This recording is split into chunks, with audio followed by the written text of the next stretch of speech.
up here, and I'll be right with you. Hey, let me.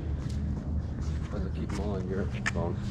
I didn't bring my phone. I'll get in car. Why did I agree to You this? should have told me up, right? Because my phone is better for pictures. Better? If I wrote that together. Although I think the gate talks, right? Charge it up a little while we're talking.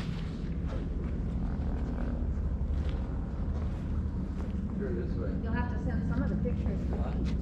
You'd probably be interested in seeing them, right? All right.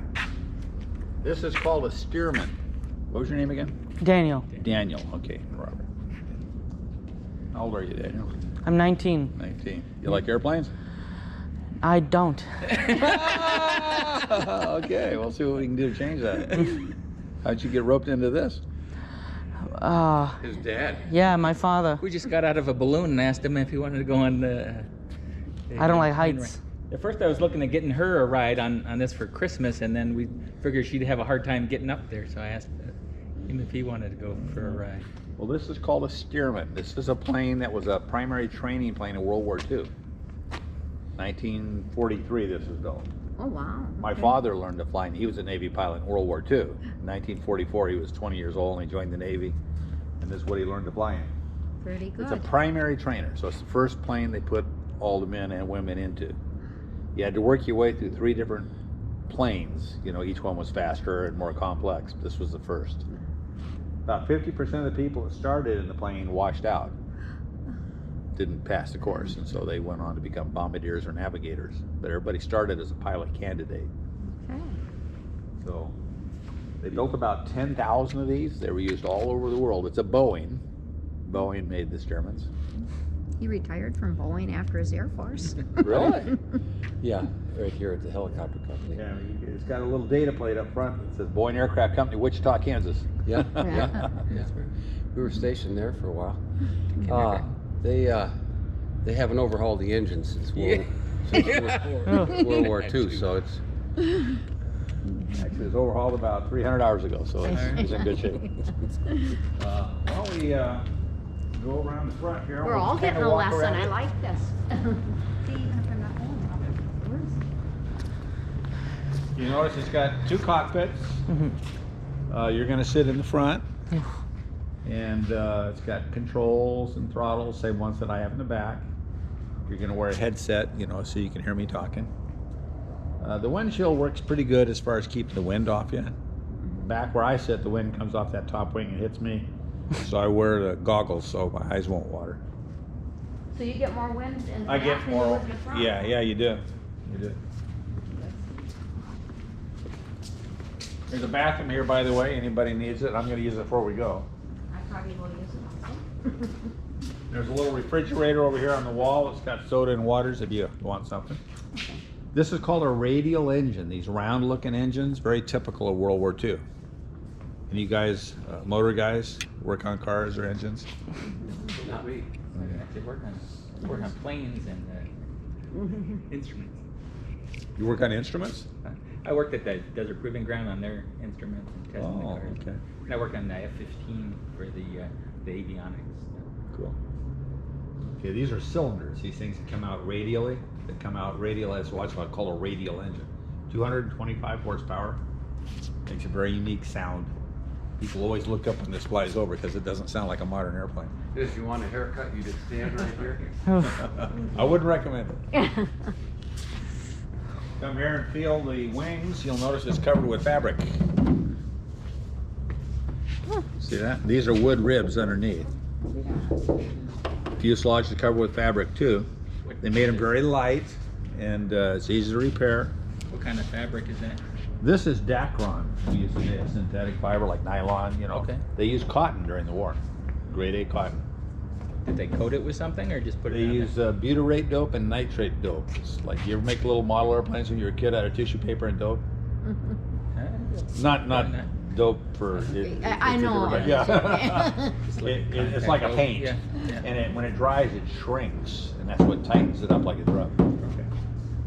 So Some model even airplanes though with this is wood and fabric, it's braced with these steel wires. These are called the flying wires. These 4 wires that go up to that top wing. They're taking all the lift and raising up the airplane through these wires. These wires that come down are called the landing wires. They're holding this bottom wing so it doesn't fall. When you land, of course, this wing wants to flex down, so these wires react that force. It's called a strut. Connects the bottom wing to the top wing. So it's all tied together like a bridge truss. It's very strong, even though it's fabric and wood. Can I ask a question real quick? Sure. Does that gate lock? Because his mother was thinking about coming. Is she going to be able to get in? We gotta let her in with a card. Okay. So maybe she'll call you, we can go out and open it. Okay, thank you. I didn't mean to interrupt.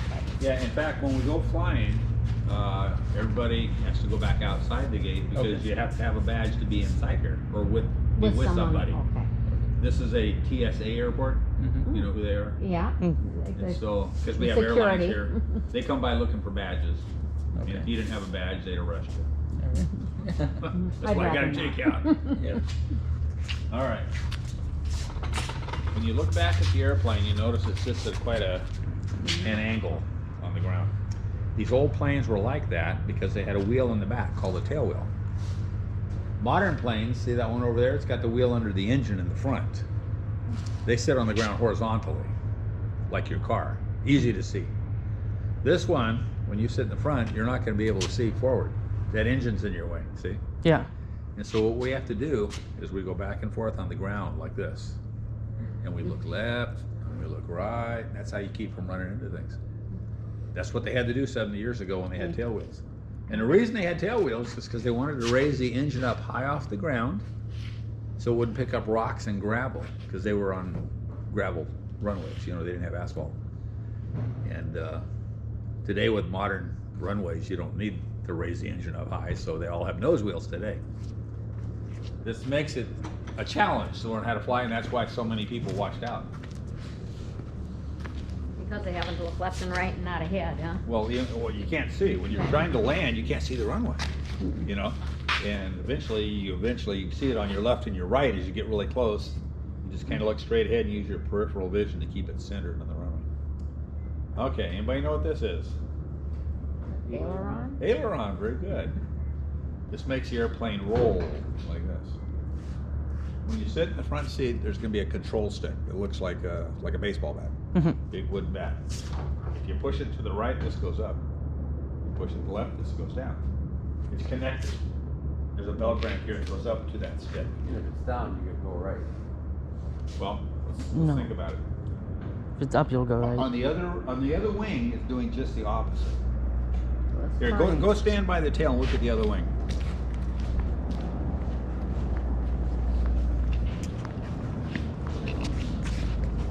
Okay, it's down and that one's up, yeah. Okay, now watch. I'm going to push this one down. So it turns you. It rolls the plane. It rolls the plane. Okay, so here's what happens. The wind's coming across this wing at about 90 miles an hour. If this goes up, it's going to push down on this. That'll you're gonna push this bank. wing down. Yep. On the other side, it's going to push the wing up because it's the opposite. So if one wing goes down, one goes up, it rolls. Okay.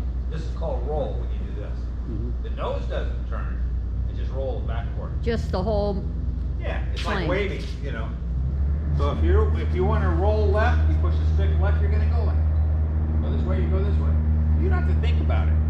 You're going to go the way you push, like this. If you pull the stick back, it's going to move this one. This And is what will called that the do? elevator.